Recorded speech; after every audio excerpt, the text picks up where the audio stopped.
ГСП онлайн. Городские новости сейчас. Вторник, 15:00, школа номер 2. Второй тур предметно-муниципальной олимпиады по физкультуре. Эту дисциплину, в отличие от большинства остальных, участникам приходится сдавать в два подхода.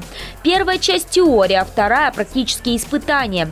В них участвуют 82 старшеклассника, 46 юношей и 36 девушек. Задания, нужно отметить, не самые простые. На время ребята должны преодолеть полосу препятствий с прыжками в длину, кувырками и баскетбольными элементами. И это не все.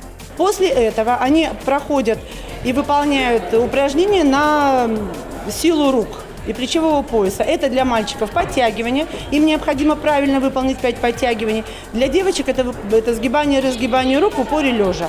За ошибки на полосе препятствий при выполнении силовых упражнений начисляются штрафные секунды. Лучшие из этих ребят отправятся на Олимпиаду республиканского масштаба. Туда попадут все, кто получит больше 70 баллов. В прошлом году таких было 4. 3 юноши и 1 девушка.